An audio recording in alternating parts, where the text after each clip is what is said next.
We start with the international in Dublin, where Scotland went down to their fourth defeat in 4 games as they lost 32-14 to Ireland. In a high-scoring first half, Ireland led 22-14 at the break, scoring 3 tries to 1. But Richie Gray's score was outstanding, the big man sprinting 30 metres to the line and even putting in an excellent dummy.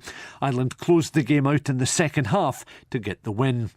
Moving to action in Premier B, and despite playing with 14 men for a 20-minute period, Edinburgh Accies were too good for Jed Forest at Riverside Park, winning 48 points to 12 and dealing a severe blow to Jed's hopes of playing in the Premiership next season. They were 19-0 down inside 17 minutes and were always playing catch-up rugby. Tries by Greg Nagle and Michael Weekly were eclipsed by 7 for the visitors.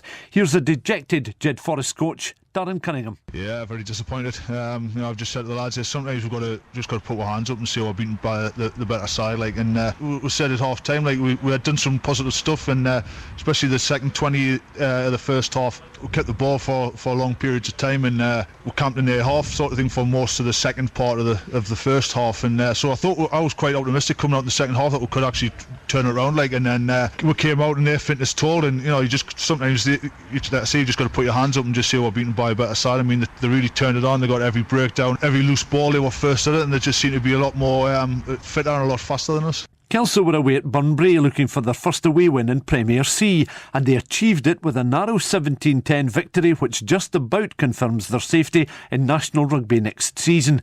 2 Richard Minto tries, both converted by Kieran Wilkinson, plus a Wilkinson penalty, made up the Kelso points. Kelso topped the table on 43 points.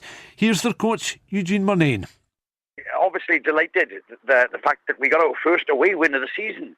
It's been a little bit of a bogey on our back so far this season. People saying we can't win away from home, etc., etc. So we come to the west of Scotland today expecting a tough game because we knew they are dogging it out, at the lower half of the table. So we expected a tough game, and we certainly got that.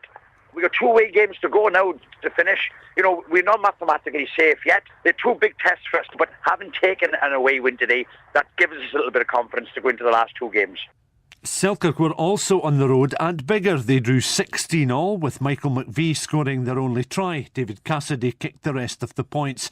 Selkirk's former president Dennis Henderson had this to say about his side's performance.